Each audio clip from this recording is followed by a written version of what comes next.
the two hosts for the webinar today. I'll be hosting on behalf of Tamarack, and we're very pleased to have Mark Cabaj join us. Mark is the president of From Here to There, which is a consulting firm that he runs, and Mark is also a thought leader with the Tamarack Institute, so we're very excited to have you join us today, Mark. I'll read a little bit of your bio before we go too much further. As I mentioned, Mark is the president of the consulting company From Here to There, and both a Tamarack associate and a Tamarack thought leader. Mark has firsthand knowledge of using evaluation as a policymaker, a philanthropist, and an activist, and has played a big role in promoting the emerging practice of developmental evaluation in Canada. Mark is currently focused on how diverse organizations and communities work together to tackle complex issues. He's a social innovator, and he's also quite involved in the sub-scene of community change work. He's, I think, most interested about how we use evaluation for strategic learning and for really getting the most that we can get out of our evaluation practices and really continuous improvement in our organizations. Mark has quite a history while studying with the Solidarity movement in Krakow, Poland in the mid-1980s, I guess. Mark experienced a variety of tumultuous events that signified the end of communism in Eastern Europe. He stayed on to experience the rebirth of the region and worked as an investment advisor in Poland's Foreign Investment Agency. And so Mark brings to this call a really diverse and rich history of working in complexity and seeing how communities change. And so I'm Liz Weaver. I'm the other person in the picture that you have, and I'll be the host of the call today. And as you can see, I'm vice president with the Tamarack Institute. If we could move to our next slide. This slide is being brought to you as part of a series that we've designed leading up to our Collective Impact Summit, which will be happening in Vancouver, BC, September 28th to October 2nd. The theme of the Collective Impact Summit is possible when the improbable becomes the inevitable. And you can see our keynote speakers. Mark is one of our keynote speakers, and Mark Cabaj and Faye Hanley-Brown will be leading our session on the Tuesday of the Collective Impact Summit, and we'll be focusing on shared measurement. As we began to think about the Collective Impact Summit and the challenges that we've been hearing most about from partners that are engaging in collective impact, this issue of shared measurement was one that came up over and over again. So we're really pleased to host Faye and Mark on the Tuesday. About a month ago, we heard from Stacey Stewart on a webinar, so that is accessible through the Tamarack Webinar Bank. And we'll be also pleased to host Alec Mansky, who's written a book, 6 Pathways to Social Innovation, and Karen Pittman from the Forum for Youth Investment. So those are some of the keynote speakers that we have coming to our Collective Impact Summit. Next slide. The other exciting event that we'd like to just pique your interest about is a workshop that Mark Cabaj and I host called Evaluating Community Impact, and this is going to be in Montreal, Quebec, October 27th to 29th. And so amongst some of the things that you'll be talking about today, we'll also be touching on some of them at the Evaluating Community Impact Workshop, Mark? Yep. So let's go on to the next slide. So welcome again, everybody, to this webinar, Evaluating Collective Impact, 5 Simple Rules. I think what we'll do now, Mark, is dive right into the webinar, and maybe you can give us the highlights of the 5 simple rules that you've been thinking about and writing about primarily around evaluating collective impact. Sure, thanks, Liz, and hi, everyone. Liz, actually, I don't know if I told you why I wrote this article. Well, in fact, you do know, because you suggested that I write it for The Philanthropist, and I wrote it while sitting on a beach and mostly wrestling with the challenge or the frustration I had when working in collective impact initiatives and people, right away talking about measurements and tools and techniques and methods, and thinking, that's always part of the evaluation story, but there were some bigger things to keep in mind that we continually seem to miss, and therefore kept getting caught up in the weeds and I had this desperate urge to try and make clear some 30,000-foot statements that would help guide all that kind of day-to-day work around designing, implementing evaluation. And so the opportunity of philanthropist was great because it forced me to come up with 5. Although I must admit these 5 are evolving as I speak and work with them and try and come up with some additional rules. So if we were to do this in a year from now, it might be 7. Yeah, that's true. So maybe we could go right to the slide with the 5 simple rules on it. Zoe, I jumped over the agenda, but Mark, as a lead-in, why don't you take us through the 5 rules?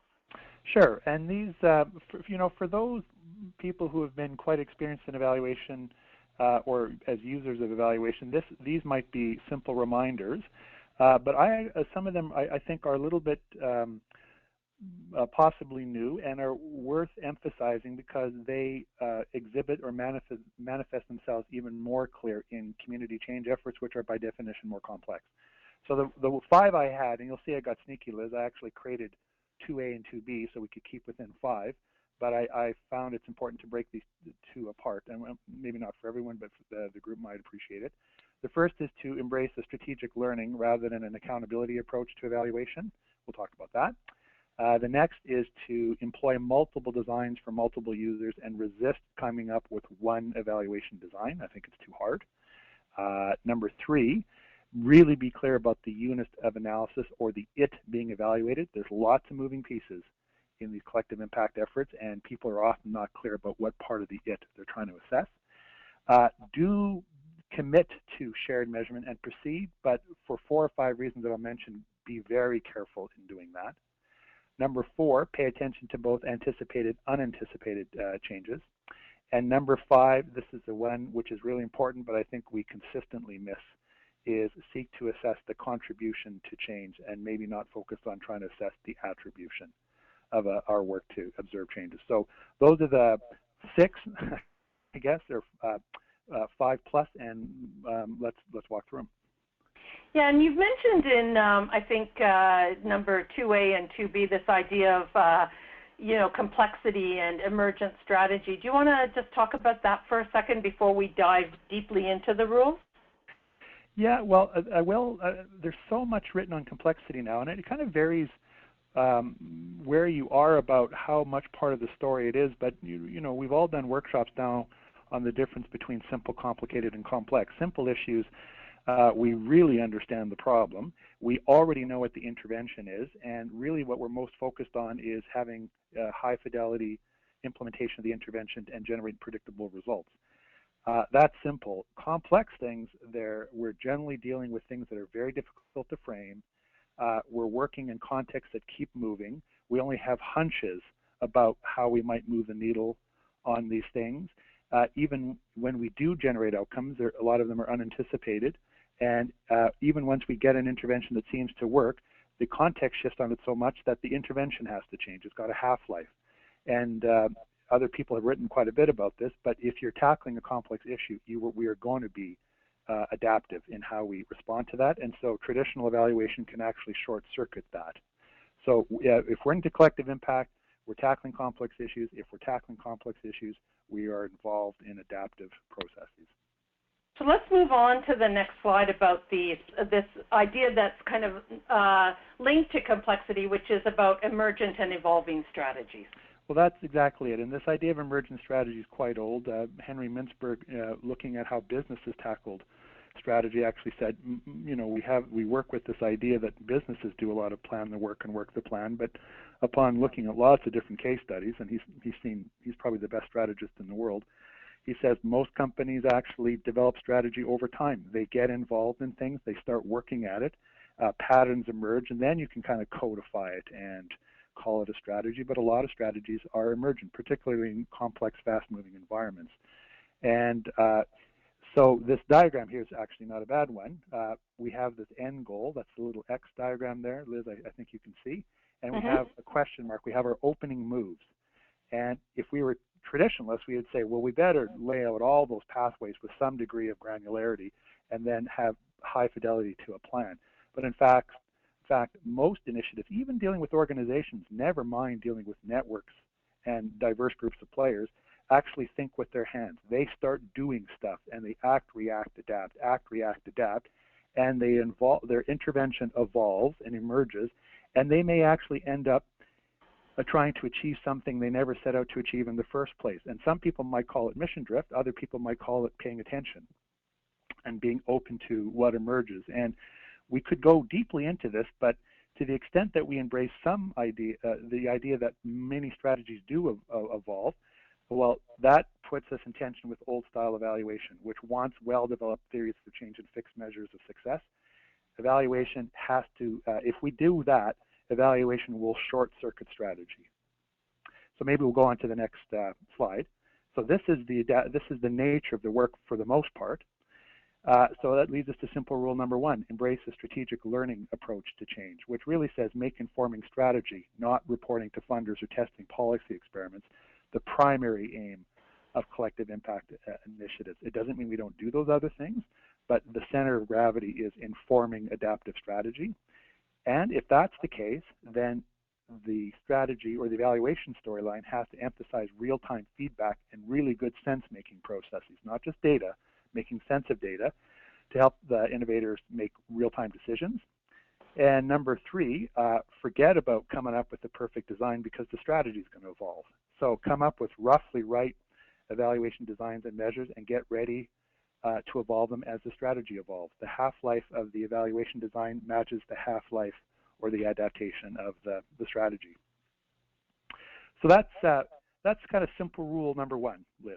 And I love that rule. I think anyone who's been involved in the game of social innovation or complex change has kind of feels this. And we're not actually having to reinvent evaluation. In fact, evaluation started this way in the 50s and 60s. And recently, Michael Quinn Patton has packaged something that some people call strategic learning or developmental evaluation. And it's our next slide, actually. And it does, here's a very broad comparison between traditional and complexity-based evaluation. So I'm not going to read all of these things because people have them in front of them, and it's also in the guidebook. But you can see traditional evaluation, definitive judgments of success or failure, predetermined goals, evaluators from the outside, accountability being done to locate blame or to control, and linear cause and effect models. That stuff really struggles in complex community change efforts, collective impact. Developmental evaluation is about providing feedback, evolutionary designs and goals. The evaluator is part of the team. We know that we don't control things. We can just react and adapt, and that we're really paying attention to, and we'll talk about this more soon, to systems dynamics, what's happening in the systems that we're trying to change. So it's a biggie, Liz, but I think this is a fundamental one. If we don't grasp this, the rest of it's a workout. Yeah, I think you're right, Mark. Just in the work that we've been observing at Tamarack, this idea, this notion of good enough, or, doing things that, not trying to get to perfect, but really thinking about, okay, so what's a good enough strategy that helps us proceed and move forward? So I think you're bang on with this simple rule. Great. Well, then it sets us up for the second one, Liz. Yeah.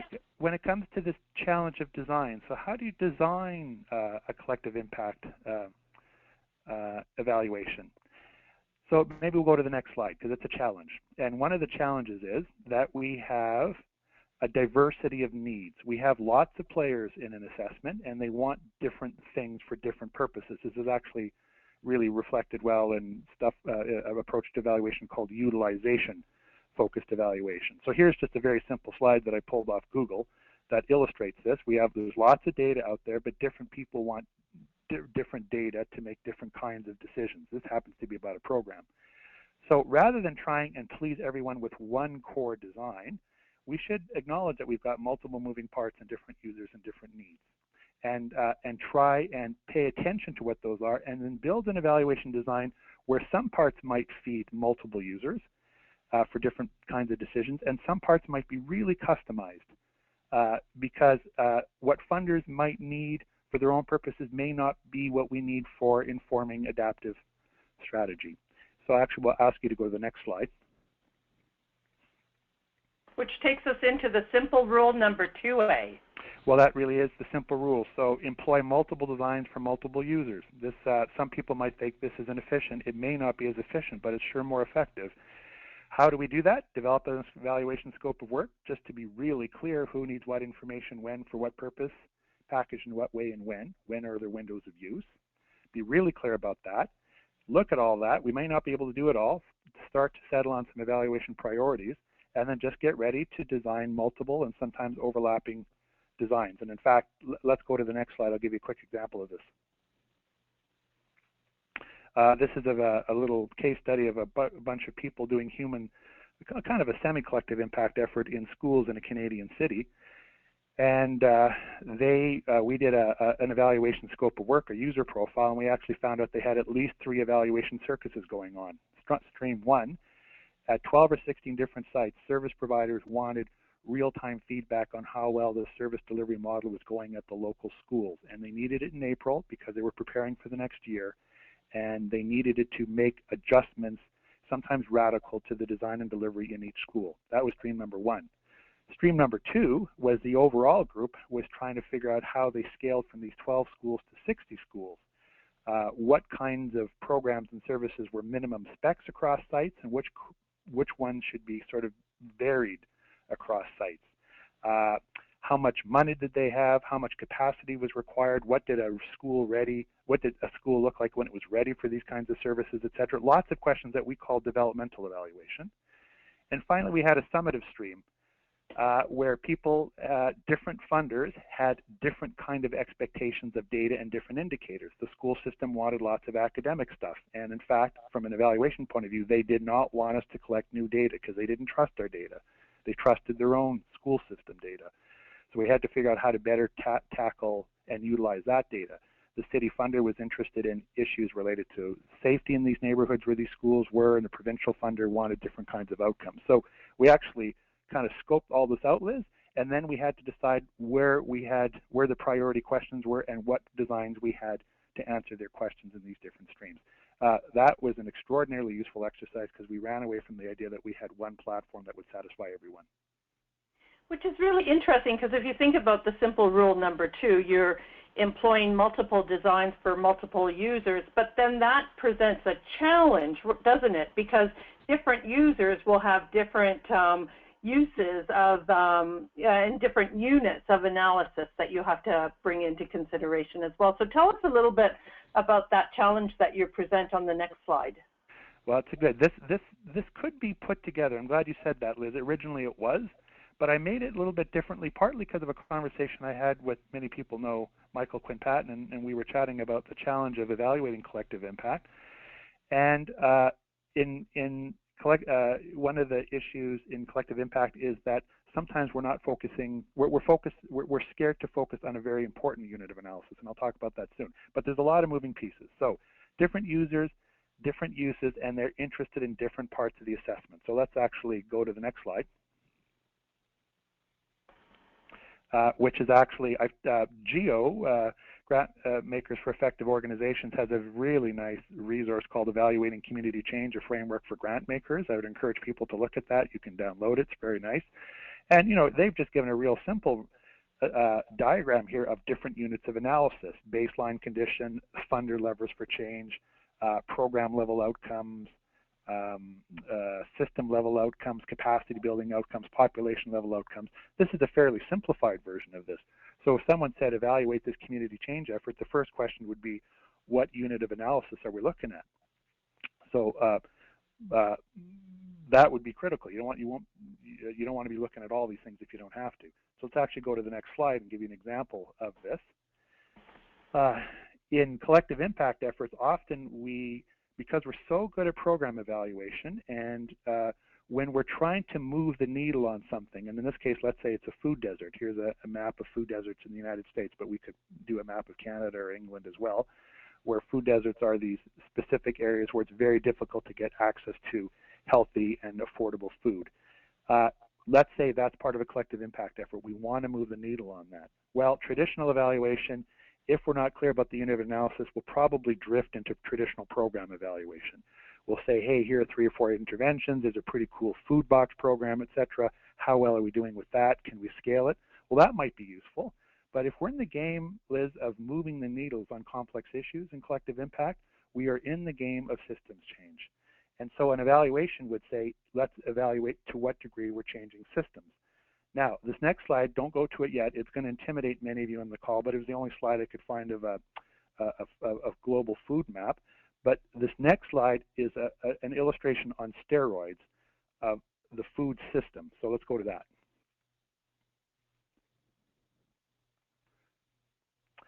This is the global food system. This is something done by a Change Lab in Europe. And we don't have to understand this, but in an evaluation would actually say, if we're focusing on that unit of analysis, what we're trying to do is seeing, are our interventions disrupting these patterns and creating even better ones? Because change systems will at scale change outcomes. And are these systems changing? How are they changing? Where are they changing? What kind of effects are they having? How is one shift in one part of the system affecting another one? So this is the game. This is the kind of thing we have to look at. In evaluation, our field may not have caught up as quickly as it could to systems change assessment, but in collective impact demands that we do.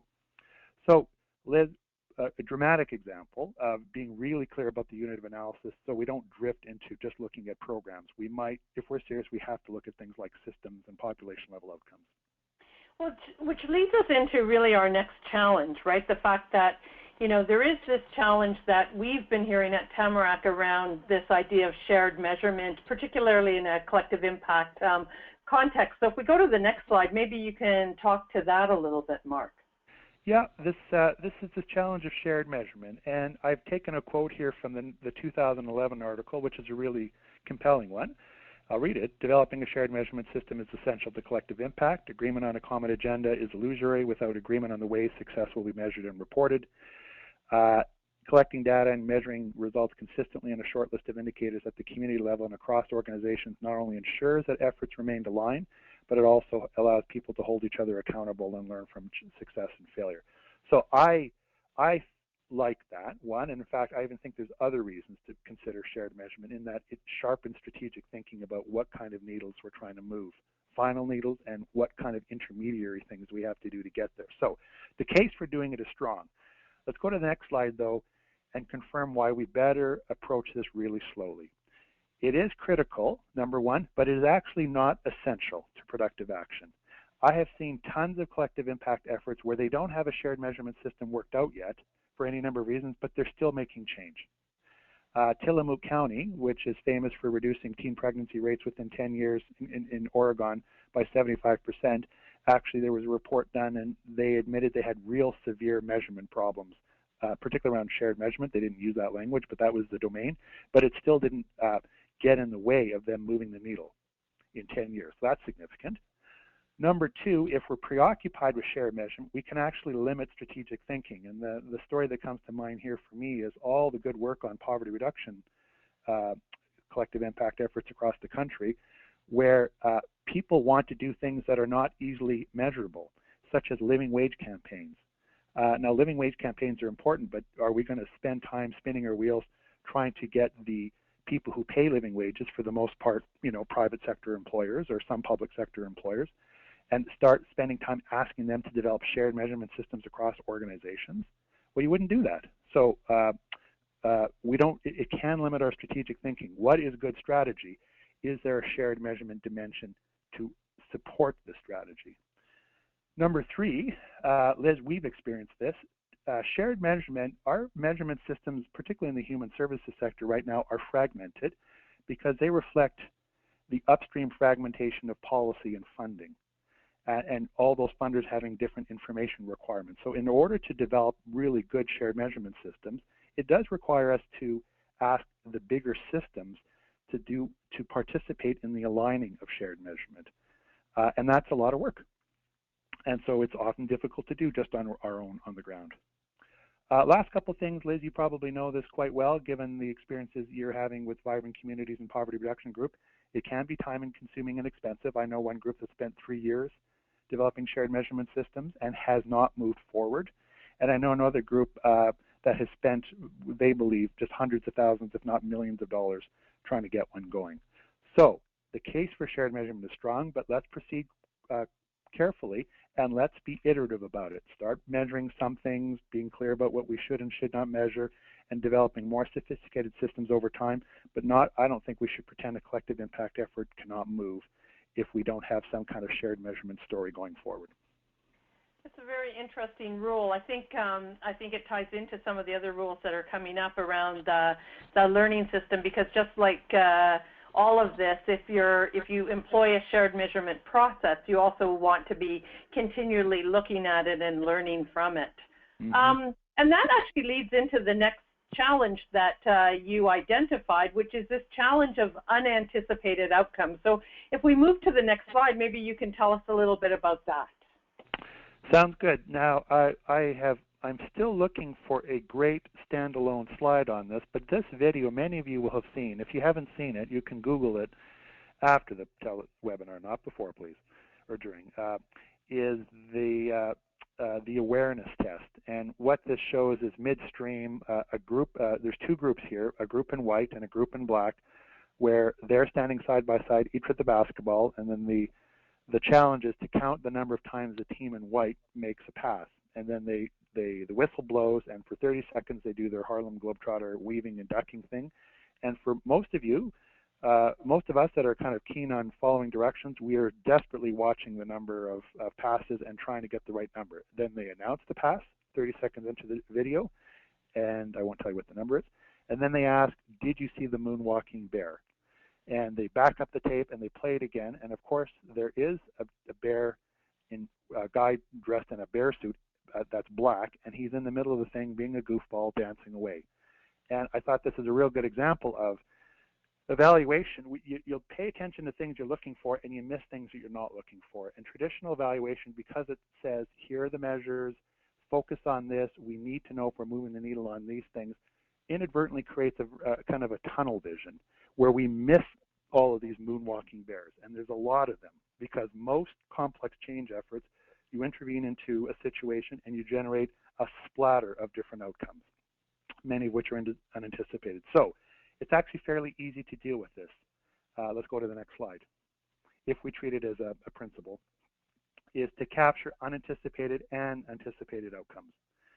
How do you do that? 3 simple practices. Reserve some of the evaluation budget to chase emergent outcomes as they emerge. Don't load up on the pre-post. Don't spend all your money saying we're just tracking the team in white and we've got no money to chase moonwalking bears if they emerge. We don't know if the moonwalking bears are going to be important, but they might be. So don't spend all the money on tracking one set of indicators. 2, use some wide net methodologies to capture outcomes. And Liz, you played with some of these, as many people on the line have. Outcome harvesting, most significant change, outcome mapping, etc. These are things that cast a wide net that capture both anticipated and unanticipated outcomes.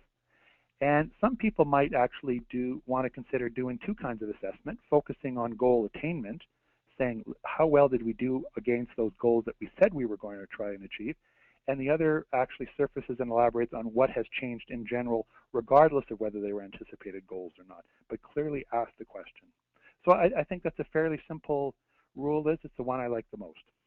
Yeah, and I really like it too, because I think that one of the things that I've experienced in working in collective impact is that there are lots of unanticipated outcomes. Just when you bring people together and they start to, brainstorm ideas in terms of, shared practices and mutually reinforcing activities, things that you hadn't even imagined begin to emerge. And that actually leads us into our next challenge, because there is this challenge of then who gets credit, right? And how do we think about attribution and that kind of thing. So wonder if Mark, you can tell us about the challenge of attribution and then lead us into the final simple rule. And those of you that are listening on the line, after Mark has gone through the final simple rule, we're going to open it up for questions.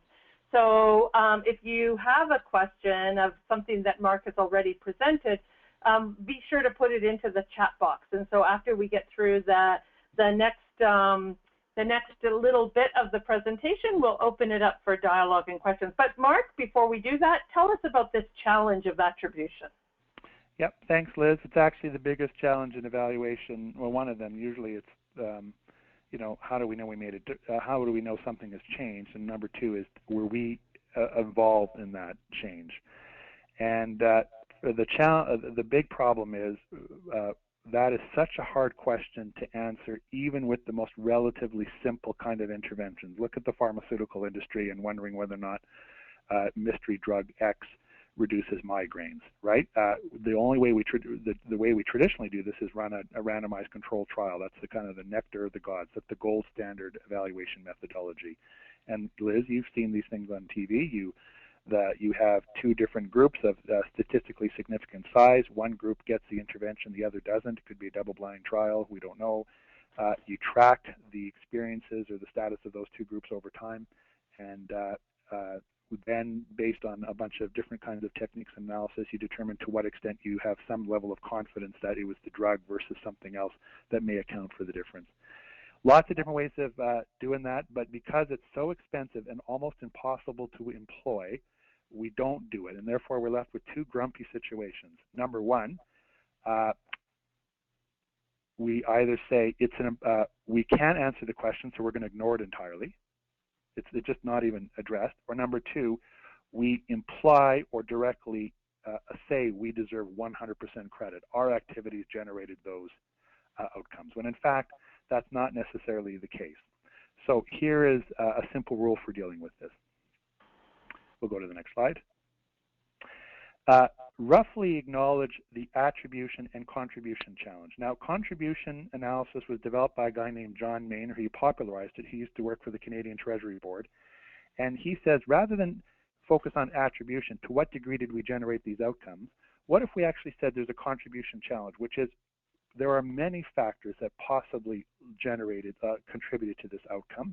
We are one of them. We have a problem. So let's say we see an outcome, there's a contribution challenge, we don't know who did what, but here are all the factors we think contributed to that outcome, and here is our contribution to that, and one of many, and use different kinds of techniques to get a relative weighting on the group's activities to change. Now, there's lots of different ways of doing this, and the processes for assessing that are still emerging, but I'll give you remind you, Liz, of a quick example used in Vibrant Communities, when we had a lot of groups who had claimed they had made policy change. And it wasn't an issue that they were claiming it, Liz, and they wanted credit, but it was a challenge of to what degree did a policy change emerge because of their activities. So we looked at about 3 or 4 changes across the country, and what we had done is described the story. How did this policy change? What were the different factors? What was the context for the change? What actually happened with the policy? And we simply described that in a story. Do you remember those stories, Liz, performance stories? Yeah, absolutely. And then we would say, hey, everybody, now that we've got the story relatively well done, let's look at the relative contribution of these different factors. And the one that was the most favorite for me was a group in Niagara had actually created a policy and actually helped contribute to the establishment of a number of different beds and apartments for people living abusive situations with their kids. Now, the challenge was there were so many players involved. There was the tremendous leadership of the nonprofit organization. There was the unions that gave $1.1 million in free labors to do carpentry and electricity, etc. There was the school board in the city doing zoning changes, giving up buildings, etc. And the group that we were most interested in, called Opportunities Niagara at the time, they were behind the scenes and they were doing all the brokering. They were pulling pieces together, weaving and ducking and trying to get people connected. In fact, their theory of change was we connect the dots and untie the knots on poverty reduction initiatives. So we actually wrote that story, and then we, behind the scenes, after everyone approved it, we asked what was the contribution of Opportunities Niagara to that story. And of course, we said everyone contributed to it. And Liz, I don't know if you remember, but I had said I think the contribution is going to be low because people never really acknowledge the role of brokering. It's too behind the scenes. It's not direct enough. When we got the average rating from all the other players, they gave this collective impact group, Opportunities Niagara, a 6.5 rating out of 7, which suggests that they would not have launched this thing or would not have succeeded had not Opportunities Niagara played that role. So their contribution using the scale was 6.5 out of 7. Now, I love that because Opportunities Niagara would then start to use this technique and saying, where are we contributing to lots of change, where are we not contributing to change? And it didn't do it in a way that it diminished the role of other groups because other people had really high ratings in that project as well. Now, Liz, this is a fairly simple example of that because we're simply saying a fairly direct intervention. We did some work, an intervention emerged that had some outcomes, but there are ways of doing this with more complex interventions as well, and so this field exists. So that I'll just leave it at that. Let's acknowledge the attribution contribution challenge. Let's start embracing the contribution methodology and develop rough weightings of our work so we can understand whether or not we're having value. I'll finally say this, Liz. I think this is such an important question to ask because we need to know it as change makers, but it's the place where I think we're the least developed. I have a real hard time finding examples of contribution analysis. I try and use it quite a bit, but I scan the literature, I scan case studies, and I actually think we have a lot of work to do on this. We're not treating it seriously enough. And if we're in the game of collective impact and community change, we have to ask this question. Well, and you have an example in your next slide of this as well that I think we could share with participants on the call as well. Let's see the next slide, Liz. Here it is. Yeah, well, actually, this was an example in Alberta, and I won't give Western Canada, I won't give the whole story, but there was an observed change on a policy here for the assured income for the severely handicapped policy about 12 years ago now. And we were following some groups that were doing heavy advocacy work. And when the policy came out, the policy really quite closely matched a lot of their language and a lot of their proposals. Well, when we wrote up that story and talked about the contribution that different folks had made, we actually interviewed 4 or 5 people that were really close to the final decision on the policy and on the inside of government. And while Opportunities Niagara got 6.5 out of 7, we thought they were going to get something equally as high. But when we asked the folks at the government, they said, and they said to be quiet about this, it was actually quite low. I think the average was about 1.8 out of 7. And what they said was the representations by the groups were very, very good. In fact, they were so pleased because they were really coherent in the messaging and the common policy platform, whereas in the past they were sort of all over the place. But the major reasons these changes happened laid outside of their contribution. It was because of some things the provincial premier had said. There had been work done before inside by other policy groups. The time for change was clear, et cetera, and they said these other factors played a much bigger role. Now, it was 1.8 out of 7. You think that would be a bummer, but the groups actually weren't bummed by that. They said, hey, what did we learn by this? We actually had some minor influence in the policy. Next time around, we realized that we got to get involved in the advocacy work far earlier than we did this time, because we have to set that groundwork in a way that we weren't able to this last cycle of advocacy. So it was used as feedback and used to inform the adaptation of strategy. It's really, both of those are really interesting examples, both the Opportunities Niagara one and the one in Alberta that you just talked about, because I think, you know, the thing that I take from that is also that we've got to build in strategic learning in all of these rules, right? It's not just, you know, something that we think about, you know, around the evaluation practice, but how do we around attribution and contribution, how do we think about strategic learning from that rule and then from all the other rules that you identified, Mark? Yep. Yeah, well, okay. Liz, so those are 5. Now, you know what? I have a couple of more that are emerging. I won't let you know about those yet because we don't have time, but I didn't write these, and I hope people don't take them as definitive, but what they're trying to do is sensitize and normalize some pretty high-level things around evaluation that are, when we get caught up with tools and techniques and indicators, which is, it's very easy to do, we have to stay at 30,000 feet and remember these big things. If we don't remember contribution, we're weaker. If we pretend there's no unanticipated outcomes, we're delusional. If we spend all our time on collective impact measurement, we can actually short-circuit the collective impact enterprise. Shared measurement evolves over time. It's a very sophisticated shared measurement system, reflects a group that's quite sophisticated. Let's not overwhelm ourselves right away. Let's not get caught up in one design. We've got lots of moving pieces with different users and different uses. Let's customize design and hope that there's alignment, but let's not pretend it can all be done in one. And first, and finally, and also, I should say first, this is primarily to inform the adaptation of strategy tackling complex issues. funder needs, etc., are important, but they cannot trump informing adaptive strategy.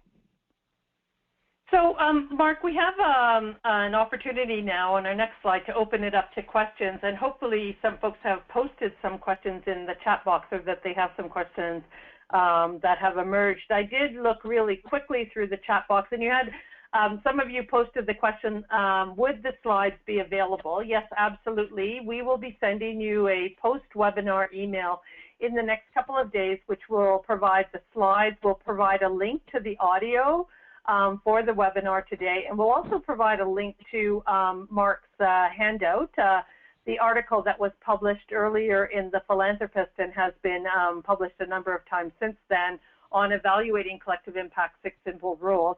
The other thing that I wanted to note was maybe, we know, Mark, that you're one of our keynotes at the Collective Impact Summit, but you're also leading a series of workshops around shared measurement.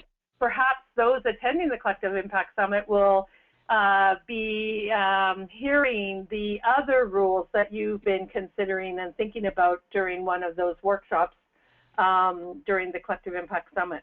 Yep, sounds great. Great. So, Megan, are there any other questions that were posted by our participants? Yeah, we've got a lot of questions coming through. I can start at the top here. For question around rule number 4, how do you deal with the fact that often unanticipated effects are identified after project completion, Mark? After the completion, yeah. Well, then that, if the decision window to use that data, if the project is wound down and no one is using that to inform the next iteration of the initiative, then there is no window of use. However, if it's embedded in a larger strategy, you could still try and package it in a larger feedback loop that might be useful to sensitize people to this issue the next time around they do something. I'll give you a quick example. We know that in the early days of financial empowerment programs for women, asset programs, etc., there was some pretty good outcomes on the material side of things, better savings, better literacy, etc. But it inadvertently caused tremendous disruption at home, as in vulnerable homes, or if they were in a conventional relationship, the other partner felt threatened by this new empowerment, and it would often lead to physical or mental abuse. And that often wasn't caught the first round. But when people were developing strategies, this data got accumulated over time, and hopefully, people, in varying degrees, people have used this to inform the design of the next kinds of programs around financial empowerment. So, depends on the window of use. If it's a one-time thing, there may not be much of an opportunity, but it's part of a broader set of strategies or initiatives to tackle an issue, then raise them, identify them, and make sure they get used to inform the next iteration of strategy. Megan, another question? Yeah, we've got another one here. It says, what strategies do you recommend to get traditional organizations to embrace a collective impact philosophy? Oh boy, you know what? I'm gonna be a flake about that. I'm going to ask Liz to jump in because she spends as much time on far more than I do. It's not so much an evaluation question; it's more of a broader, how do you make change question. Liz, how would you grab that one?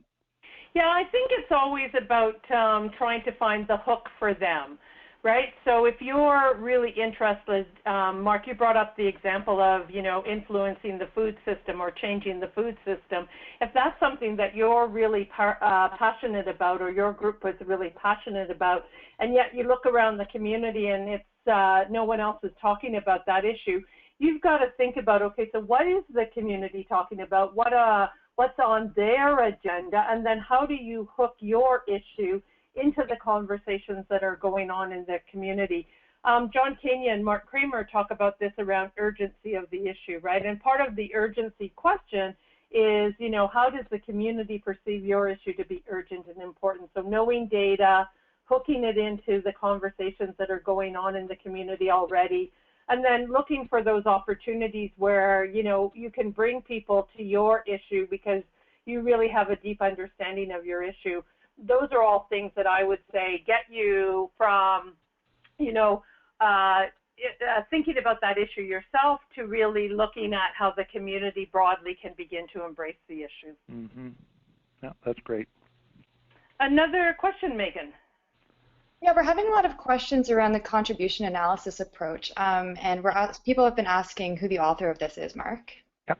Well, I'm going to give you two, and I want to let you know that this is still an emergent area of evaluation. So if you want to put pressure on your evaluators, those evaluators that you know to do field building work, to start experimenting with different tools and techniques and methods and sharing those, that would be really helpful, because I think we're not helping as much as we could. The person who that I know popularized the idea, his name is John Mayne, M-A-Y-N-E. And if you Google John Mayne plus contribution analysis, you'll get a variety of different things. He's written the same kind of idea in multiple different places. Try and look for some of his later writing on this, but he generally popularizes the approach, frames it, gives a general set of steps about how to go about it, talks about different kinds of contribution analysis, direct, indirect, long-term, etc. So that's very helpful, but doesn't necessarily talk about specific tools and techniques, because that is so situationally specific, right? Doing a contribution analysis of a policy change in Alberta was very different than doing a contribution analysis of whether or not our workforce development program led to an improvement in the overall employment of youth in Toronto. So keep that in mind. But John Mayne is sort of the originator or the popularizer of that. If you're more interested in this question of credit, lots of people in a collective impact effort and different new strategies emerge. Maybe not the outcomes from those strategies, but new things pop up, and how do you take credit for that? There's a group out of Carleton University called Social Analysis Systems, and their website is www.sas2.net, and 2 is the number 2, www.sas2.net. If you go on there, they do have a downloadable book, a resource guide that's got terrific collaborative inquiry techniques that you could use for planning and evaluation, etc. And they have their own version of attribution contribution analysis with scales. That's really useful. We have not yet published our evaluation, our scales that we used in vibrant communities. We're working on that. We should have it done soon. But that was simply a 7-point scale system where, after we developed a performance story, we asked people to rate the contribution of different factors or players in an outcome. And so it's relatively straightforward to make yourself. But if you can't wait for that, go to the one by sas2.net. Great. And I think we have time for one more question, Megan. Okay. Can you give some examples of beginner shared measurement activities, i.e. baby steps that groups can take? Yeah, well, I mean, at the collective impact thing, we're going to talk a little bit about prototyping different measurement systems or different evaluation processes. I would actually encourage people not to do something live, but to do a mock-up, do a simulated measurement, saying, let's try and agree on what we would measure together, develop a prototypical survey and process, and then ask people not to do it in real time, but to just go back and see what it would be like to try and use this, and ask their staff to use it. I don't know what kind of situation that might be, but and to get real-time feedback, and to come back and saying, what was the experience in working with this prototype shared measurement tool in terms of gathering. Then you could also pull it together and saying, what kind of data could we get from it, mock up the data, how would we use it.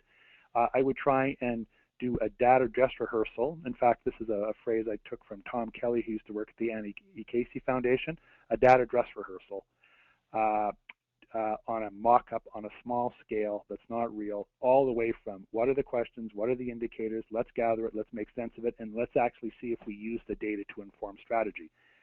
And I actually think that's critical, because many people collect lots of data, but we don't have very good sense-making processes, and we actually don't know if it informs strategy. So we're overwhelmed with data collection. We don't know what it means, and then we generally say we need more data. So think of this idea of a data dress rehearsal or a simulation. I think that's really helpful advice, Mark. Maybe we could go on to the next slide.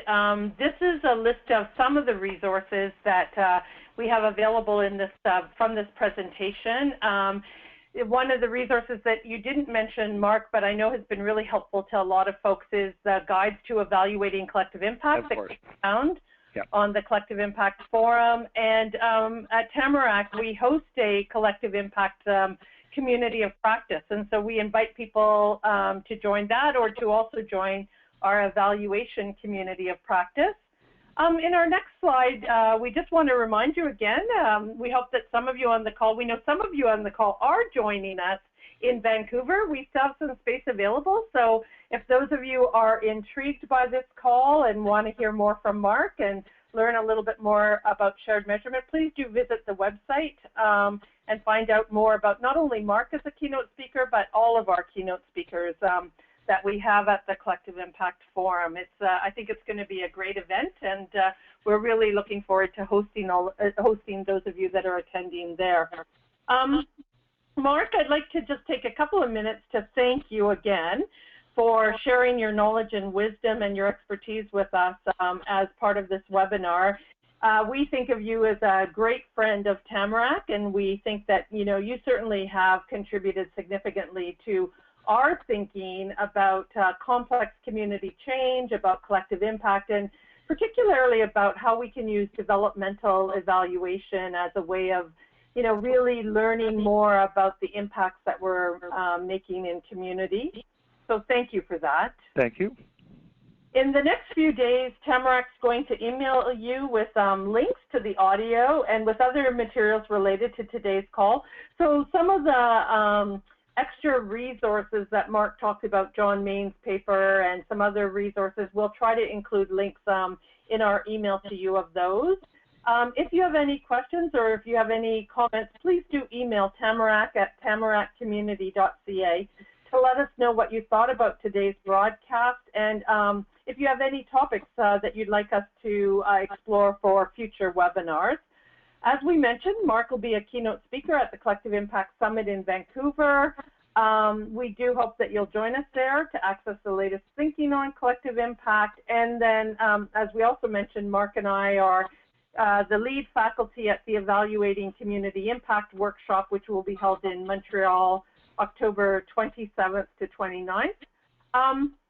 Just another note, Vibrant Communities Canada is hosting a webinar on August 26th on the Canada Social Report, a new web-based initiative that is home to a diverse range of social programs and policy material related to socioeconomic and taxation data. So, for those of you that are thinking about shared measurement and you're working in the area of poverty or homelessness or vulnerable individuals, you might want to join that call, and more details about that call can be found on the Tamarack website, www.tamarackcommunity.ca. You can also find out about our upcoming workshops and other special events. So with that, we're coming to the end of our time together for this call. I'd like to thank everyone for joining us. I'd like to thank those of you who posted questions for Mark. And again, Mark, I'd like to thank you for taking time. I know you have a really, really busy schedule, so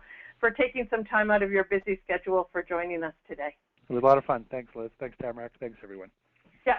Thanks, everybody. We'll talk to you again soon. Bye-bye.